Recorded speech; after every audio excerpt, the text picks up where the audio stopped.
আসসালামু আলাইকুম ওয়া রাহমাতুল্লাহি ওয়া বারাকাতুহু। প্রিয় দর্শক, দেশ ও দেশের বাইরে যে যেখান থেকে আমাদের এই চ্যানেলের প্রোগ্রামটি দেখছেন, সবাইকে ফোকাস লিস্ট 24 এর পক্ষ থেকে সুস্বাগতম। প্রিয় দর্শক, আজও এমন একটি খবর নিয়ে আপনাদের সামনে আমরা এই পরিবেশনা শুরু করব, যে খবরটি বিগত 100 বছরের বেশি সময় ধরে পৃথিবী ইতিহাসে আর এ ধরনের কোনো ঘটনা ঘটেনি। আম আপনারা সবাই চোখ কান খুলে খবরটি শুনুন। তার আগে চ্যানেলটি একটু সাবস্ক্রাইব করবেন এবং এই চ্যানেলটি সাবস্ক্রাইব করার মধ্যে দিয়ে আমাদের কথাগুলি আরো দর্শকের কাছে দ্রুত পৌঁছে দেওয়ার জন্য সহায়তা করবেন। প্রিয় দর্শক, এটা আপনাদের কাছে আমরা কামনা করছি। শুরু করছি। প্রথম যে পরিবেশনাটা তা হলো দখলদার রাষ্ট্র অর্থাৎ নেতাকাকু রাষ্ট্র গতকাল রাত্রে লেবাননের দক্ষিণাঞ্চলে এমন একটি আক্রমণ করেছে। তাদের ফাইটার জেট থেকে বলা হচ্ছে সে আক্রমণটি প্রায় পারমাণবিক বোমা সাদৃশ আক্রমণ, অর্থাৎ পারমাণবিক বোমা ব্লাস্ট হওয়ার পর যে পরিস্থিতি তৈরি হয়, ঠিক লেবাননের দক্ষিণাংশে সে পরিস্থিতি তৈরি হচ্ছে এবং পুরো প্রায় 1-2টা গ্রাম সাথে সাথে জ্বলে ছারখার হয়ে গেছে। দর্শক, বহু দূর থেকে সেখানে ধোঁয়ার কুণ্ডল দেখা গেছে ব্যাঙের ছাতার সাদৃশ, অর্থাৎ বোমাটি ব্লাস্ট হওয়ার সাথে সাথে আগুন এবং প্রচন্ড ধোঁয়া, লেলিহান শিখা ব্যাঙের ছাতার মতো মুহূর্তেই লেবাননের দক্ষিণাঞ্চলের গ্রাম পুড়ে প্রায় ছাই হয়ে যায়।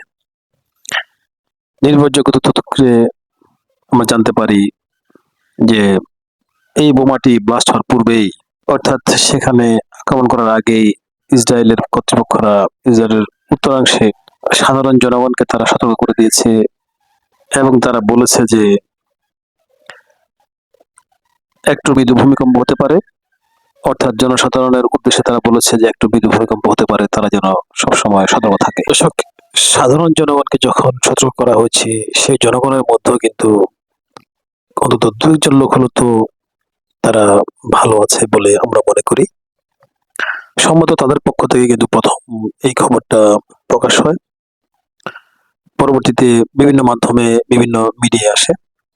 দর্শক, আফসোসের বিষয় হলো যে অঞ্চলে তারা এই বোমাটা চার্জ করেছে সেখানে কিন্তু কোনো প্রকারের গণমাধ্যমের প্রবেশ নিষিদ্ধ। অনেকদিন আগে থেকে সেখানে কাউকে প্রবেশ করতে দিচ্ছে না। এদিকে ইরান ও আমেরিকার যে চুক্তি হয়েছে, সেই চুক্তিতে লেবানন যুদ্ধ বন্ধের কথা যদিও প্রথম শর্তের মধ্যে থাকে, কিন্তু সেখানে আসলে যুদ্ধবিরতি হয়নি। 2-1 দিন বন্ধ হওয়ার পর আবারও কিন্তু নেতাকাকু আক্রমণ করেছেন। পাশাপাশি সেখান থেকে যে দখলদার রাষ্ট্রের সেনাবাহিনীগুলোকে সরিয়ে আনার কথা ছিল, সেখান থেকে একটি সেনাও কিন্তু সরিয়ে আনা হয়নি। প্রিয় দর্শক, যারা আমার চ্যানেলটি রীতিমতো দেখেন তারা অবশ্যই বুঝতে পারেন যে কথাগুলো সম্পূর্ণভাবে মিলে যাচ্ছে। তারা অতীত থেকে বর্তমান পর্যন্ত সম্পূর্ণ ঘটনা তাদের কাছে ক্লিয়ার, কারণ আমার একটি পরিবেশনের সাথে আরেকটি পরিবেশনের একটা মিল আছে এবং পরিস্থিতি কোন দিকে যাচ্ছে তারা অবশ্যই বুঝতে পারবেন। আমি আগে বলেছি যে এই যুদ্ধ বিরতি চুক্তি আসলে কোনো চুক্তি কিনা সেটা সঠিকভাবে বলা হচ্ছে না, নাকি এটা সময়ক্ষেপণ। অনেকেই মনে করছেন যে এই চুক্তি, অর্থাৎ আজকে চুক্তি করছে, কালকে কথা বলছে, পরশুদিন আবার তারা দুপক্ষে বৈঠক করছে, এগুলো নিয়ে হয়তো বা কোনো একটা সময় ক্ষেপণ করা হচ্ছে। আমি আমার বেশ কয়েকদিন আগে আমার একটা পরিবেশনা আমি বলেছিলাম যে আসলে এই চুক্তি এবং 60 দিনের যে যুদ্ধবিরতি, এগুলোর মধ্যে দিয়ে কিন্তু মূলত দখলদার রাষ্ট্রে আমেরিকার সামরিক রসদগুলো আবার পুনরায় ফিল আপ করা একটা পায় তারা। এর আগে ইরান পক্ষ থেকে কোনো জাহাজ ঢুকতে দেওয়া হতো না, এখন চুক্তির মধ্য দিয়ে 60 দিনের বা 90 দিনের একটা সময় নিয়ে সেখানে জাহাজকে পুনরায় আবার স্বাভাবিক পর্যায়ে আসে। সেই স্বাভাবিক পর্যায়ে জাহাজ চলাচলের মধ্যে দিয়ে বিভিন্ন সামরিক রসদ এবং প্রয়োজনীয় রসদগুলি যাতে আবার পুনরায় দখলদার রাষ্ট্রে ঢোকানো যায়, সেটার কিন্তু একটা প্রচেষ্টা। দর্শক, চুক্তি অর্থাৎ আমাদের যেই সুইজারল্যান্ডের যে চুক্তিটা হয়েছে আমেরিকা এবং ইরানের সাথে, সেখানে যে স্বাক্ষরটা হয়েছে, এই স্বাক্ষর হওয়ার পর কিন্তু 1 সপ্তাহ যায়নি, আবার ইরান এবং আমেরিকার হামলা পাল্টা হামলা আপনারা দেখেছেন গত 2 দিন ধরে চলছে একটা জাহাজকে আক্রমণের কেন্দ্র করে। এই হামলা পরপরই কিন্তু আবার তারা দুপক্ষে ধমক দেওয়া শুরু করেছে। আবার এদিক দিয়ে কিন্তু তাদের পুনরায় হামলা বন্ধ করার জন্য, বৈঠকে বসার জন্য কাতার এবং পাকিস্তানের পক্ষ থেকে দুটিয়ালি চলছে এবং এই দু দেশের মধ্যে দিয়ে পুনরায় হামলা বন্ধ করার জন্য কাতারের দোহায় আগামীকালকে একটা বৈঠক অনুষ্ঠিত হওয়ার কথা চলছে। ইরানের পররাষ্ট্রমন্ত্রী আব্বাস আরাকচি জানিয়েছেন যে চুক্তিতে বলাই ছিল যে হরমুজ প্রণালী সবসময় ইরানের নিয়ন্ত্রণে থাকবে। তো চুক্তি করতে না করতেই ট্রাম্প এখন হরমুজ প্রণালীর নিয়ন্ত্রণ ইরানের হাতে থাকবে না, অর্থাৎ সেটা বিশ্ববাসীর জন্য একটা গণপথ হিসেবে ব্যবহার করা হবে, ওপেন পথ হিসেবে ব্যবহার করা হবে। এ ধরনের কথা বলার কোনো মানে হয় না এবং তার এই বক্তব্যকে, অর্থাৎ ট্রাম্পের এই বক্তব্যকে ইরানের পক্ষ থেকে সম্পূর্ণভাবে প্রত্যাখ্যান করা হয়েছে এবং আব্বাস আরাকচি আবারও দৃঢ়ভাবে ব্যক্ত করেছেন হরমুজ প্রণালী ইরানের ছিল, ইরানের থাকবে এবং সেখানে নিয়ন্ত্রণ করবে ইরানই। দর্শক, এই পরিস্থিতিতে হয়তোবা আগামীকাল কাতারে যে বৈঠক হবে সেই বৈঠকে হয়তো আবারও বাকবিতণ্ডা হতে পারে, সেখান থেকে হয়তোবা আর কোনো পক্ষ উঠে চলে আসতে পারে, আবার যুদ্ধ শুরু হতে পারে। অর্থাৎ এই চুক্তি আসলে কোনো চুক্তি কিনা সে বিষয়ে আপনার মন্তব্য কি বলেন? আপনাদের মন্তব্যটা আমাদের কমেন্টে আপনারা জানান। দর্শক, এখন যে মূল বিষয়টা, যে নেতা কাকু লেবাননে যে আক্রমণটা করেছেন, অর্থাৎ পারমাণবিক বোমা সাদৃশ, এই আক্রমণটা এমন সময় করেছেন যখন পৃথিবীর বায়ু প্রবাহ, অর্থাৎ পৃথিবীর যে বায়ুর যে প্রবাহের যেটা গতি আছে, সেই গতিটা বরাবর দক্ষিণ দিক থেকে উত্তর প্রবাহ হচ্ছে। ঠিক এই সময়ে যদি কোথাও বোমিং হয়, সে বোমার রেশ বা বোমা থেকে যদি কোনো তেজস্ক্রিয়তা ছড়ায়, তাহলে সেটা দক্ষিণে আসবে না, বরাবর উত্তর দিকে যাবে।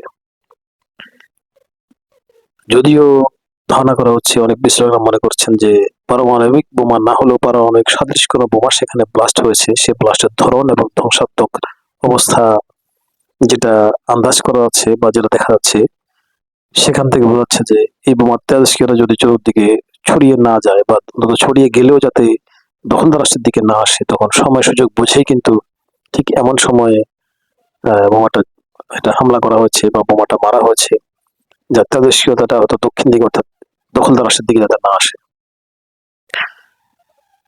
স্থানটা এমন নির্ধারণ করা হয়েছে যে লেবাননের দক্ষিণাংশ আর দখলদার রাষ্ট্রের উত্তরাংশ, অর্থাৎ লেবানন রাষ্ট্রের দক্ষিণাংশে সে বোমাটা যখন তারা ব্লাস্ট করে, ঠিক তখন এই বোমার তেজস্ক্রিয়তা বাতাসের গতিতে কিন্তু সেটা উত্তর দিকে যাবে, কারণ পৃথিবীর বায়ু প্রবাহ এখন দক্ষিণ থেকে উত্তর দিকে যাচ্ছে। মধ্যপ্রাচ্য সহ আমাদের এই দক্ষিণ এশিয়ার বায়ু প্রবাহের যে দিক, দর্শক, আর এই বোমা চার্জের মধ্যে দিয়ে কিন্তু হয়তোবা পৃথিবীর ইতিহাসে নতুন অধ্যায় আর কি শুরু হতে যাচ্ছে। দর্শক, আপনারা কি মনে করেন এই বিষয়ে? আপনাদের মন্তব্য আমাদের কমেন্টে জানান। দর্শক, এবার আসছি বাংলাদেশের বিষয়ে। আপনারা জানেন যে সম্প্রতি বাংলাদেশের প্রধানমন্ত্রী তারেক রহমান চীন সফর করেছেন এবং চীন সফর শেষে যে সমস্ত বিষয়গুলি আমাদের দক্ষিণ এশিয়ার বেশ কয়েকটি রাষ্ট্রের সংবাদ মাধ্যমে উঠে এসে, তার গুরুত্বপূর্ণ তথ্যগুলি আপনাদের সামনে এক নজর পরিবেশন করছি। দর্শক, বিশেষ করে বাংলাদেশে যে তিস্তা ইস্যু, যেটা দীর্ঘদিন ধরে ঝুলে আছে, অর্থাৎ চীনের সাথেও ঝুলে আছে, আর পার্শ্ববর্তী রাষ্ট্র ভারতের সাথে তো তিস্তা ইস্যু বহুদিন যুগ যুগ ধরে যেটা ঝুলিয়ে রেখেছে ভারত। চীনের সাথে যেটা হয়েছে সেটা হলো তিস্তা নদী ব্যবস্থাপনা ও পুনরুদ্ধার প্রকল্পকে অত্যন্ত গুরুত্বপূর্ণ হিসেবে চীন বিবেচনা করেছে এবং বাংলাদেশের দীর্ঘদিনের এই ঝুলে থাকা কার্যক্রমকে তারা সহায়তার আশ্বাস দিয়েছে। প্রিয় দর্শক, এর আগেও কিন্তু চীন আশ্বাস দিয়েছিল, কিন্তু সে আশ্বাস বাস্তবতায় রূপ নেয়নি। প্রায় 5-7 বছর চলে যাওয়ার পরেও কিন্তু সেখানে বাস্তবতার কিছু পাওয়া যায়নি। যদিও বাংলাদেশের কিছু মিডিয়া তারা মানুষের লাইক এবং কমেন্ট পাওয়ার উদ্দেশ্যে অনেকগুলি ফলাও করে প্রচার করছে যে তিস্তায় প্রকল্প অলরেডি চীন শুরু করেছে, হাত দিয়ে দিয়েছে, অর্থাৎ চীন সবকিছু সমস্ত বাধা উপেক্ষা করে, ভারতের নিষেধ উপেক্ষা করে তিস্তা প্রকল্পে তারা কাজ শুরু করে দিয়েছে, ভারতের এবার অবস্থা খারাপ হয়ে যাবে ইত্যাদি ইত্যাদি। এগুলো আসলে জাস্ট মিডিয়ার একটা বাহবা। ও সমস্ত অতিরঞ্জিত কথা না বলে আমরা বাস্তবতার দিকে কিন্তু এগিয়ে যাওয়াটা ভালো হবে। প্রিয় দর্শক, এরপর বাংলাদেশের সাথে বিভিন্ন চুক্তি ও সমঝোতা স্মারকে সই হয়েছে উভয় পক্ষের। সেখানে বিশেষ করে রাজনৈতিক ও অর্থনৈতিক অংশীদারত্ব এবং এই দক্ষিণ এশিয়ার বাণিজ্যের বিভিন্ন বিষয় নিয়ে সেখানে দুপক্ষের চুক্তি ও সমঝোতা স্মারক সই হয়েছে। ভূরাজনীতি এবং আন্তর্জাতিক প্রতিক্রিয়া যেটা তৈরি হয়েছে, বিশেষ করে গণমাধ্যমগুলোতে উঠে এসে সেই বিষয়ে আমি দৃষ্টিপাত করছি এখন। প্রধানমন্ত্রী তারেক রহমানের এই চীন সফরটি আঞ্চলিক ভূরাজনীতিতে ব্যাপক আলোচনার জন্ম দিয়েছে ইতিমধ্যে, যেটা আমি আপনাদেরকে আগে বলেছি। তার প্রথম হচ্ছে, চীন সফরে রোহিঙ্গা সংকটকে প্রধানমন্ত্রী তারেক রহমান একটা মানবিক সংকট হিসেবে তিনি তুলে ধরেছেন এবং দ্রুত এই ব্যবস্থাপনাটা বাংলাদেশের উপরে যে একটা চাপিয়ে দেওয়া হয়েছে বা বাংলাদেশ যে একটা বিরাট বোঝা পড়েছে, সেখান থেকে বাংলাদেশকে নিষ্কৃতি দেওয়ার বা নিষ্কৃতি পাওয়ার বিষয় চীনের সাথে দ্বিপাক্ষিক অনেক কথা আদান প্রদান হয়েছে এবং চীনের ব্যাপারে সর্বোচ্চ রকমের সহায়তা করার আশ্বাস দিয়েছে। প্রিয় দর্শক, আবারও তিস্তা প্রকল্পে চীনের আগ্রহের বিষয়টি উঠে এসেছে। সেখানে তাদের এই সহযোগিতা কোনো তৃতীয় দেশের বিরুদ্ধে নয় বলে চীন স্পষ্টভাবে জানিয়ে দিয়েছে। অর্থাৎ তিস্তা প্রকল্পে হাত দেওয়ার আগেই আমাদের পার্শ্ববর্তী রাষ্ট্র ভারতের যে সমস্ত কথাগুলি চীনের কানে গেছে, চীন স্পষ্টভাবে বলে দিয়েছে যে এটা আসলে কোনো তৃতীয় রাষ্ট্রকে কোনো উদ্দেশ্য করে কোনো প্রকল্প করার নয়। এটা শুধুমাত্র নদী পুনরুদ্ধার এবং জীবিকার মান উন্নয়নের উদ্দেশ্যে এই তিস্তা প্রকল্প কাজ করা হবে। বিশ্লেষকরা মনে করছেন চীন এখন বৈশ্বিক অবকাঠামো উত্থানের ক্ষেত্রে আরো বেশি সতর্ক এবং নির্বাচনী নীতি গ্রহণ করছে। বিশেষ করে বেল্ট অ্যান্ড রোড ইনিশিয়েটিভ, অর্থাৎ এর অধীনে কৌশলগত যৌক্তিক মানসম্পন্ন প্রকল্পগুলোকে চীন অগ্রাধিকার দিচ্ছে। সবার আগে এটাই কিন্তু তারা অগ্রাধিকার দিচ্ছে এবং পাশাপাশি বাংলাদেশের সাথে বার্মা হয়ে চীনের একটা বেল্ট অ্যান্ড রোড তৈরি করার যে প্রস্তাব চীনের পক্ষ থেকে এসেছে, সেখানে বাংলাদেশের পক্ষ থেকে সেটাকে স্বাগতম জানানো হয়েছে। দর্শক, আপাতত এই পর্যন্তই। কিন্তু ভারত বাংলাদেশের মধ্যে যে সমস্ত কথাগুলি আপনারা মিডিয়ায় শুনছেন, সেটা হয়তোবা আমি বলবো 100-এর মধ্যে 10% আপনারা হয়তোবা কোথাও কোথাও শুনতে আছে। বিশেষ করে ভারতের কিছু উগ্রপন্থী নেতা এবং বাংলাদেশের কিছু উগ্রপন্থী নেতা আছে, যাদের বক্তব্যগুলো কিন্তু তারা মিডিয়াতে ছাড়ে, প্রকাশ্যে বলে। এর কারণ হচ্ছে তারা আলোচিত হওয়ার জন্য বা সমালোচিত হওয়ার জন্য এবং ভাইরাল হওয়ার জন্য বিভিন্ন রকমের উদ্দেশ্যে তারা এগুলো বলে। মূলত তাদের বক্তব্যগুলো নিয়ে কিন্তু খুব দ্রুত যে কোনো ব্যবস্থা কেউ গ্রহণ করে ফেলবে বা আসলে যে তা হয়ে যাচ্ছে, তার বাস্তবতার সাথে কিন্তু অনেক ফারাক আছে। দর্শক, এই বিষয়ে আপনাদের মন্তব্য আমাদের কমেন্টে জানান এবং আমাদের চ্যানেলটি সাবস্ক্রাইব করে আরো দর্শকের কাছে আমাদের কথাগুলি দ্রুত পৌঁছে দেওয়ার জন্য আবার আপনাদের কাছে অনুরোধ করছি। আজ এ পর্যন্তই। ধন্যবাদ সবাইকে।